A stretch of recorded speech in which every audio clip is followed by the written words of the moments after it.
नमस्कार दोस्तों। आज एक बार फिर से हम बात करने वाले हैं कि भारत और चीन के मध्य पिछले कुछ समय से क्या संबंध रहे हैं, उनके आपसी संबंधों में क्या कुछ खटास या मिठास हुई है। तो एक बार फिर से मैं वीडियो लेकर के आया हूँ। तो जिन लोगों को भी भारत और चीन के संबंधों में इंटरेस्टेड हैं वो, तो उनसे मैं रिक्वेस्ट करता हूँ कि वो पूरा वीडियो देखें और समझें। तो दोस्तों, आज हम जो बात करने वाले हैं वो मोदी सरकार चीन को लेकर के क्या सोचती है, भारत और चीन के संबंध कैसे हैं, आने वाला टाइम कैसा होगा भारत और चीन के संबंधों को लेकर के।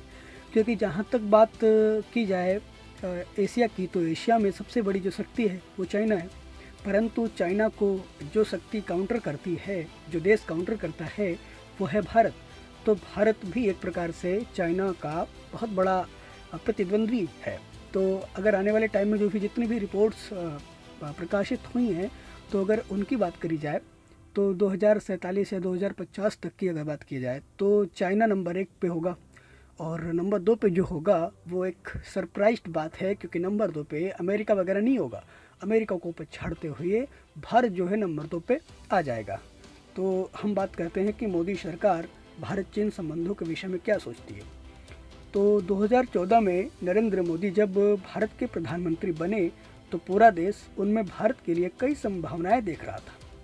चीन और पाकिस्तान के साथ भारत के संबंधों को लेकर के देश के लोगों को काफ़ी उम्मीद थी। नरेंद्र मोदी ने शुरुआत में अपने सभी पड़ोसी देशों के साथ संबंध बेहतर करने की दिशा में बहुत सारे प्रयास करे। इसी कड़ी में सितंबर 2014 को चीन के राष्ट्रपति मोदी के निमंत्रण पर अहमदाबाद पहुँचे। जिस तरह से मोदी ने उनकी अगवानी करी, उससे लगा कि दोनों देशों के बीच संबंध बहुत ही अच्छा होगा। इस यात्रा के दौरान कैलाश मानसरोवर यात्रा के नए मार्ग और रेलवे में सहयोग समेत टोटल 12 समझौतों पर हस्ताक्षर करे गए। इसके अलावा दोनों देशों ने क्षेत्रीय मुद्दों और चीन के औद्योगिक पार्क से संबंधित समझौतों पर हस्ताक्षर किए गए।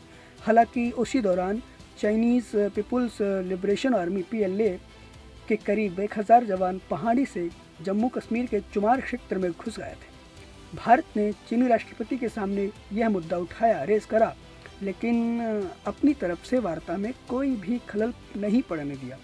18 जून साल 2017 को डोकलाम विवाद पर जो सीमा पे हुआ था लेकर के एक बार फिर से दोनों देशों के बीच तनाव शुरू हुआ और यह लगभग 73 डेज तक चला।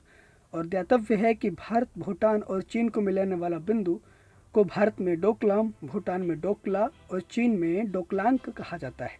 डोकलाम एक पठार है जो भूटान के हा घाटी, भारत के पूर्व सिक्किम जिला और चीन के यदोंग काउंटी के बीच में स्थित है। तो जिस प्रकार से भारत और चीन के मध्य संबंध रहे हैं, भारत एवं चीन के मध्य प्राचीन काल से चली आ रही जो मैत्री है, आधुनिक काल में कई अस्थिर दौरों से गुजरती रही है।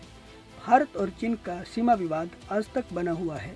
हालांकि इधर चीन व भारत के संबंधों में भारी सुधार हुआ है, तो भी दोनों के संबंधों में कुछ अनसुलझी समस्याएं रही हैं। चीन व भारत के बीच बहुत बड़ी समस्याएं सीमा विवाद और तिब्बत की हैं। चीन सरकार हमेशा से तिब्बत की समस्या को बहुत बड़ा महत्व देती आई है। इस समय एक बहुत बड़ी बात मैं कहने जा रहा हूँ कि इस समय चीन व भारत अपने अपने शांतिपूर्ण विकास में लगे हुए हैं, क्योंकि दोनों देश अपनी अपनी अर्थव्यवस्था को बढ़ाने की बात कर रहे हैं, दोनों देश अपनी अपनी सुविधाएं को बढ़ाने की बात कर रहे हैं, दोनों देश अपनी अपनी जनता को सुरक्षित करने की बात कर रहे हैं। क्योंकि जिस देश में जो वहाँ की जो शासन है वो अगर अच्छा नहीं होगा तो वहाँ की जनता जरूर रुष्ट होगी और उस शासन को उखाड़ फेंकने की बात करेगी। जो चाइना है वो ये सोचता है कि हम किसी भी प्रकार से अपनी जनता को खुश रखें, क्योंकि जनता को अगर दुख हुआ, जनता को अगर परेशानी हुई, तो वो उस बात पे ज़रूर सोचेगी कि चाइनीज का जो शासन है, जो कम्युनिस्ट पार्टी का जो शासन है, जो निरंकुश शासन है, एक ही व्यक्ति का वर्चस्व है, उसे समाप्त किया जाए। और जनता अगर अपने आप पे आ गई तो चाइना का जो शासन है वो ज़रूर खंडित हो जाएगा। तो बस यही है कि इस समय चाइना व भारत अपने अपने शांतिपूर्ण विकास में लगे हैं।